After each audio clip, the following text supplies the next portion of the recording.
I'm Brady. And I'm Luca. Coming up on today's show, we have highlights of boys lacrosse ahead of tonight's senior night game.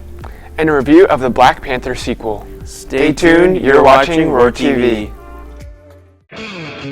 Oviedo High School, home of champions and scholars. Here at Roar TV, we edit, film, produce, and tell Oviedo's story with pride.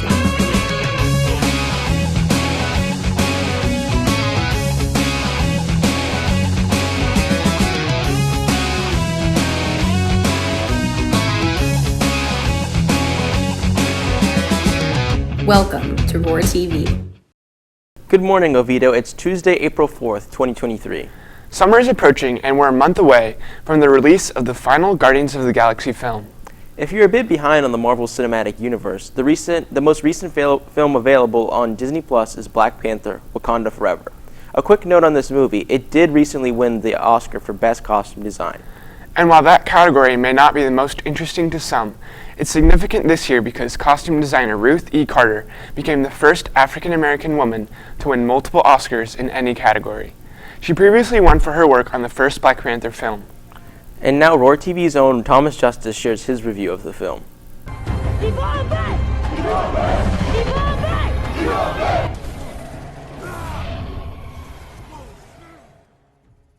With the tragic death of Chadwick Boseman, the death of King T'Challa played a key role in the plot of this movie. It was a great tribute to Chadwick Boseman and continues his legacy. The story follows Wakanda adjusting and moving forwards without a Black Panther, later getting a new Black Panther. This is one of my favorite Marvel movies ever. I love the plot, pacing, and feel. It was slow, gritty, and dark, which is unlike most Marvel movies. It had a completely different feel from Marvel. It is more of a standalone film, so those of you who have never seen a Marvel movie, you should start with this one. It also has significance for the future of the Marvel Universe. It introduces Ironheart, which will have a major role in the future of the MCU, with her own TV show coming out later this year. Namor, the Submariner, aka Kukulkan, the Feathered Serpent God, was one of my favorite anti-heroes as a kid. This on-screen adaptation was alright. There were major differences, like him being Aztec and being the king of Talokan. In the comics, he was Atlantean and the king of Atlantis. But the director changed his backstory to further the plot and make the character more interesting. Black Panther: Wakanda Forever is now available on Disney+. It is an amazing film that you should consider watching. For Roar TV, I'm Thomas Justice. Attention all freshmen, sophomores, and juniors. If you have a friend, sibling, or teammate that's a senior, please send in a video shout-out for them to feature in our 2023 senior video. Make sure it is a sideways video.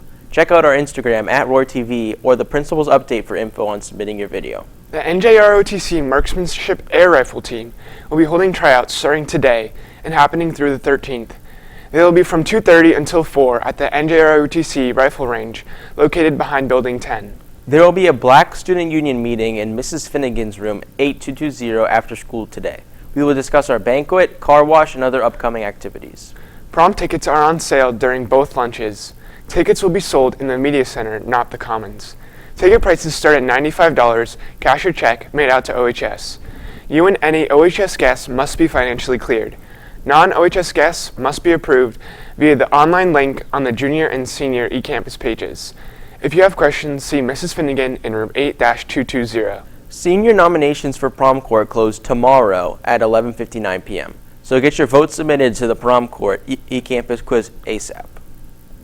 The City of Oviedo is looking for high school volunteers to help run summer camp. Volunteering will count towards hours for Bright Futures. For questions or the application, please email Ms. DeLong. Seniors, all Play-Doh classes must be completed by Friday, May 12th at 2:20 p.m. in order to walk at the May 16th graduation ceremony. Play-Doh will be locked/turned off on Friday, May 12th at 2:20 p.m. Any senior that still has work to complete on Play-Doh must finish during summer school and will walk at the summer graduation on July 17th at OHS. There are no exceptions. Still looking for a prom dress? See Mrs. Moynihan in the Media Center or Mrs. Finnegan in 8-220 to schedule a time to take a look at our varied collection of formal gowns, sizes 4 through 15. First come, first serve. Seniors, if you would like your growing up pictures in the 2023 senior video, make sure to get your submissions in by this Friday, April 7th. There is a Google form link in ORTV's Instagram bio. The Interior Design Club is hosting their second annual Spring Festival this Thursday, April 6th, from 4 to 6 p.m. It will be in the courtyard in front of ROTC. Cost is $5 per child and includes an egg hunt, a picture with the Easter Bunny, temporary tattoos, coloring, and face painting. Cookies and cupcakes will be available to purchase. The First Generation program at Seminole State is offering 75 incoming students a $750 scholarship per semester for the next 2 years at Seminole State College. You can find eligibility and requirements at the application at seminolestate.edu/firstgeneration. Then click on Programs. The priority deadline is April 28th. The Boys and Girls Club of Oviedo is starting a chess club that will meet Tuesdays from 6 to 7 p.m. To join, register as a Boys and Girls Club member. OHS Theater will present the musical Chicago on April 13th at 7, the 14th at 7, and the 15th at 2 and 7. All staff and their family will be admitted free with ID. General admission tickets are $7 for adults and $5 for students. Tonight is senior night for boys lacrosse as they take on Lake Nona. But for now, we want to go back to a game earlier in the season when the team found itself in a close match against none other than the Haggerty Puppies. William Reese and Thomas Youngblood were there that night and have the highlights. On Thursday, February 23rd, the Oviedo boys lacrosse team took on the Haggerty Huskies. The Lions started off strong by forcing Haggerty into a turnover and were able to capitalize quickly with a goal from Cade Anderson, all within the first 20 seconds of the game. 2 minutes later, Haggerty is able to get on the board to make the game tied 1-1. With 2 minutes left in the first quarter, Haggerty is able to get another goal, making it 2-1 Huskies going into the second quarter.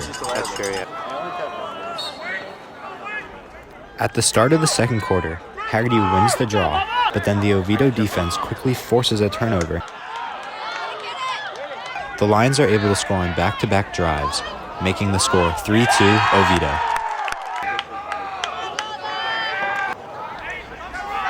The score was not tied for long though. The Lions ran up the score before halftime with 4 goals from players like Camden Anderson, Trey Ritter, and Jacob Thielen. Going into the half, the score was 7-5 Lions. In the third and fourth quarters, Haggerty and Oviedo went back and forth with both teams scoring goals, including key goals from Oviedo's Trey Ritter and Haggerty's John Mediavilla. The game was a close 10-9 Lions until the last 3 minutes when Oviedo's Ethan Jones put the game away with 2 quick back-to-back goals. The final score of this rivalry game was 12-9 Lions. For War TV, I'm William Reese. That's all we have for you today, Oviedo. Have a great day And go go Lions!